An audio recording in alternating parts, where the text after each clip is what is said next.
Mary Kom जी का जो कथन काफ़ी ज़्यादा फ़ेमस हो रहा है आजकल, उसके लिए मैं उनकी काफ़ी इज़्ज़त करता हूँ, उनकी काफ़ी रिस्पेक्ट करता हूँ। कई सारे लोग इसको कंट्रोवर्शियल मान रहे हैं, कई सारे लोग आउटरेज भी हो रहे हैं इस चीज़ पर, इमोशनल हो रहे हैं।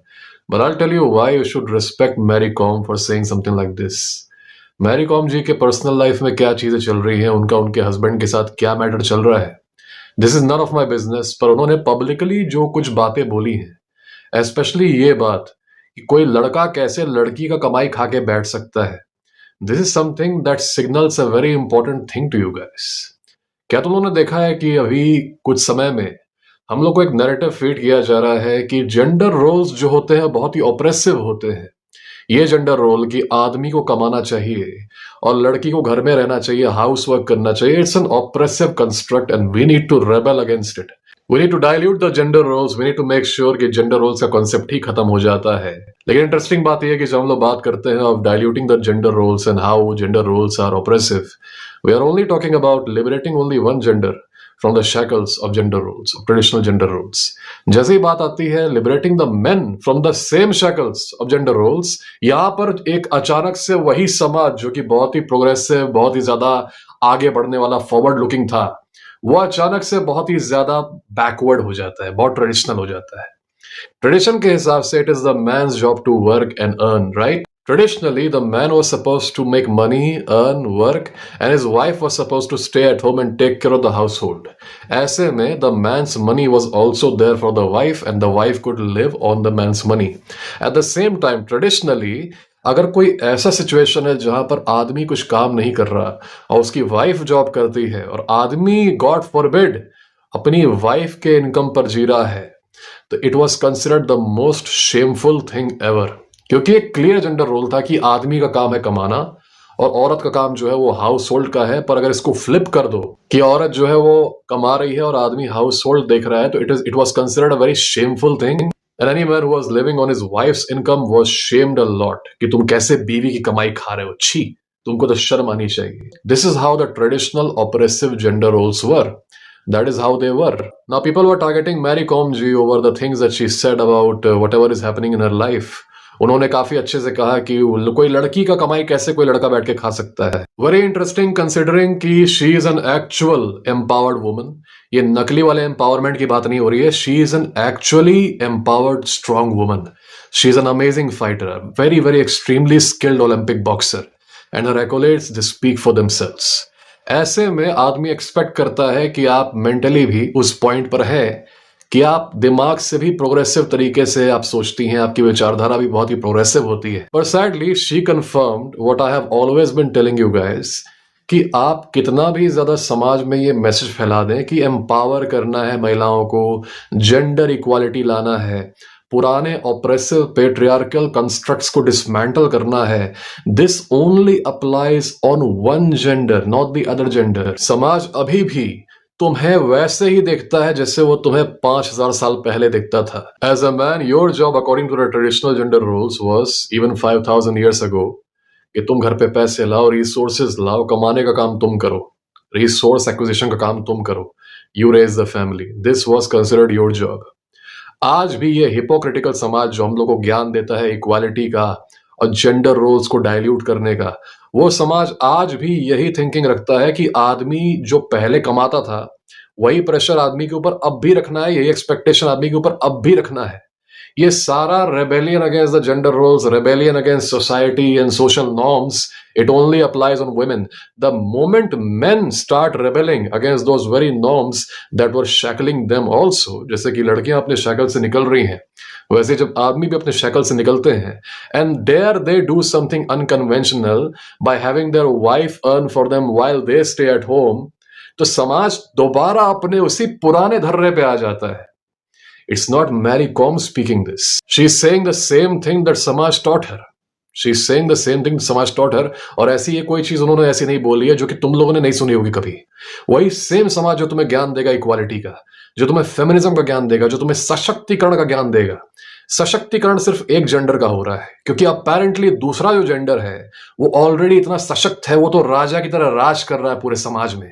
सारे लड़के जो हैं उनके साथ तो कुछ बुरा हो ही नहीं रहा, They're all ruling like kings. What is the message for gold-clad legion in this case? Instead of targeting and hating on Mary Kom for whatever she said and whatever is happening in her life, it's her personal life. वो अलग बात है कि she's talking about it on a public platform, but still, instead of hating on her, तुम्हारे अंदर ये awakening आनी चाहिए कि समाज जो है, it should never be taken seriously. अगर समाज तुम्हें ज्ञान दे रहा है बहुत ज्यादा लिबरलिज्म का, इक्वालिटी का, एम्पावरमेंट का, वहीं वो तुम्हारे ऊपर ट्रेडिशनल कंस्ट्रक्ट्स भी इम्पोज कर रहा है कि यू आर द मैन, तुम क्या बीवी की कमाई खाओगे, क्या तुम लड़की की कमाई खाओगे। वो जब हलवा बना रहा है ना, एक होता है या तो पूरा लिबरल चले जाओ, सारे तुम जेंडर रोल्स को डिसॉल्व कर दो, या एक होता है कि पूरा कंजर्वेटिव चले जाओ और एकदम स्ट्रिक्ट जेंडर रोल्स ले आओ। तब कोई उसमें बीच का हिस्सा नहीं होना चाहिए। हमारा समाज जो है वो खिचड़ी है, वो कंटेक्स्ट के हिसाब से बदलता रहता है। वो एक एज पे तुम रहोगे तो अचानक से कंजर्वेटिव रहेंगे सब, फिर एक एज पे आ जाओगे तो अचानक से सब लिबरल हो जाएंगे। तुम एक जगह पर हो, वहां पर तुमको कंजर्वेटिव रहना है, फिर दूसरी जगह पर जाओगे, डिपेंडिंग ऑन द सिचुएशन अचानक से सब कोई लिबरल हो जाएगा। वही सेम लोग जो कि तुम्हें कंजर्वेटिव ज्ञान दे रहे थे, ट्रेडिशन का ज्ञान दे रहे थे, वही सेम लोग लिबरल हो जाएंगे। इस खिचड़ी से मुझे प्रॉब्लम है। Mary Kom represented that very khichdi ideology that exists in our समाज। उन्होंने भी जो बात की इसी चीज को रिप्रेजेंट करता है कि a woman who is supposed to be empowered, who is actually empowered, who is actually a strong woman, she is supposed to have progressive ideologies, right. Progressive ideologies as in एक ऐसी ideology जो कि किसी gender को किसी role के साथ assign नहीं करती कि एक आदमी है तो उसका यही रोल होना चाहिए, या फिर एक औरत है तो उसका यही रोल होना चाहिए। आदमी है तो उसका रोल होना चाहिए कि नहीं वो कमाई करे, और एक औरत जो है उसका एक रोल होना चाहिए, नहीं वो किचन में ही बैठी रहे हमेशा। तो अगर तुम असाइन कर देते हो roles, that is when you actually do the complete opposite of what progressivism is, जो तुम लोग का पूरा लेफ्टिस्ट हाई माइंड कहता है progressive and empowered and all that. But there is something even more interesting here. उन्होंने जो बोला अबाउट लड़का लड़की का कमाई खा के कैसे बैठ सकता है, ओके, इस पर आउटरेज लोगों ने किया, but still this outrage was pretty tame. अब ये इमेजिन करो किसी मेल पब्लिक फिगर ने ये बोला होता कि अरे उसको खाना बनाने नहीं आता यार, वो बैठ के क्या घर पे बैठी रहेगी, बस वो कमाएगी, क्या किचन में उसको कुछ नहीं आएगा। कोई औरत कैसे बैठ सकती है बिना खाना बनाए, बिना किचन में काम किए, बिना घरेलू काम काज किए, कैसे वो बैठ सकती है और सोचती है कि आदमी उसका काम काज करेगा। अगर किसी आदमी ने ये बोल दिया होता, आग लग चुकी होती पूरे मीडिया में, पूरा मतलब उसको माफी मांगनी पड़ती, उसको हाथ जोड़ना पड़ता, जैसे कि उसने कितना बड़ा क्राइम कर दिया है। अगर किसी भी आदमी ने अपनी वाइफ के बारे में ऐसा बोला होता, कह रहे वो तो घर का एक काम नहीं करती है यार, वो तो खाना आज तक उसने नहीं बनाया, कोई लड़की कैसे बैठ सकती है बिना खाना बनाए अपने हस्बैंड के लिए, बिना किचन में काम किए, बिना घरेलू कामकाज किए, he would be cancelled into oblivion. वो cancellation it would have been a completely different scenario as compared to जो मैरी कॉम जी के साथ अभी हो रहा है। It is nothing compared to the cancellation that would have happened to that man who tried to do the same thing essentially. क्या हो रहा है? Mary Kom is basically lamenting the fact कि why her partner or ex-partner is not following his traditional gender role, which is to bring home money, which is to not feed off of his wife, right?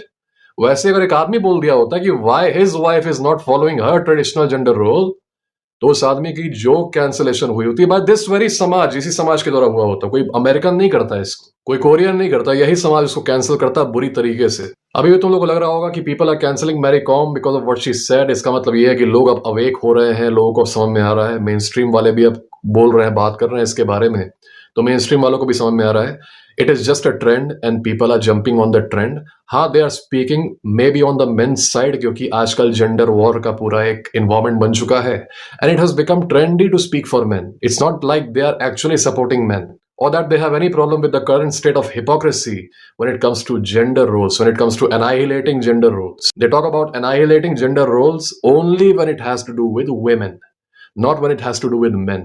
हमारा जो burden था पहले वही आज भी है। यहाँ पर एक और चीज समझने लायक है, it is a general advice for all of you guys, जो भी रिलेशनशिप में हो या बाद में आओगे या फिर तुम्हारी शादी हो चुकी होगी, व्हाटएवर, आफ्टर अ ब्रेकअप और after the relationship turns sour, ऐसा हो सकता है कि the woman retrospectively rewrites her memories in her brain. मतलब ये फॉर एग्जाम्पल कि तुमने उसकी बहुत हेल्प की थी पढ़ाई लिखाई में, जो भी करने में उसकी तुमने बहुत हेल्प की थी, तुमने अपना गोल छोड़ के मतलब उसके पीछे सारा लग गए थे तुम मेहनत करने के लिए ताकि वो कुछ बन जाए, ऑलराइट।